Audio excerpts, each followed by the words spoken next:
4 నెలలుగా జీతాలు లేవు. టీఐఎంఎస్ అవుట్సోర్సింగ్ ఉద్యోగుల ధర్నా. ఆస్పత్రిలో పనిచేస్తున్నాం, విధులు నిర్వర్తిస్తున్నాం. కానీ 4 నెలలుగా జీతాలు మాత్రం రావటం లేదు.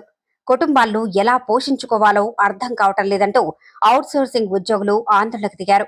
హైదరాబాద్ సనత్ నగర్లోని టీఐఎంఎస్ ఆసుపత్రి ప్రధాన గేటు వద్ద ఉద్యోగులు ధర్నా చేపట్టారు. హైదరాబాద్ సనత్ నగర్లోని Telangana institute of medical sciences TIMS ఆసుపత్రిలో అవుట్సోర్సింగ్ ఉద్యోగుల ఆందోళన ఉద్రిక్తతకు దారితీసింది. తమకు 4 నెలలుగా జీతాలు చెల్లించడం లేదని ఉద్యోగులు ఆరోపిస్తున్నారు.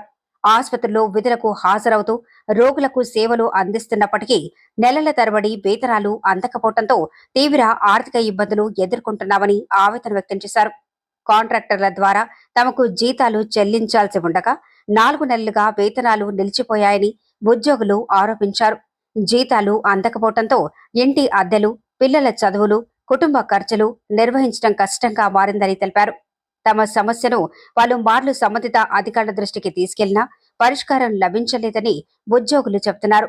తమకు రావాల్సిన జీతాలను వెంటనే చెల్లించాలని డిమాండ్ చేస్తూ ఉద్యోగులు టీఐఎంఎస్ ప్రధాన గేటు ఎదుట ధర్నా చేపట్టారు.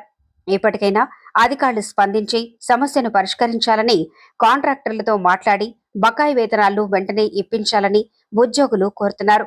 ఆసుపత్రి సేవల్లో కీలకంగా పనిచేస్తున్న అవుట్సోర్సింగ్ ఉద్యోగుల వేతన సమస్యపై అధికారులు ఎలా స్పందిస్తారన్నది ఇప్పుడు ఆసక్తికరంగా మారింది. 4 నెలలుగా పెండింగ్ లో ఉన్న జీతాలు వెంటనే చెల్లించాలని ఉద్యోగులు డిమాండ్ చేస్తున్నారు.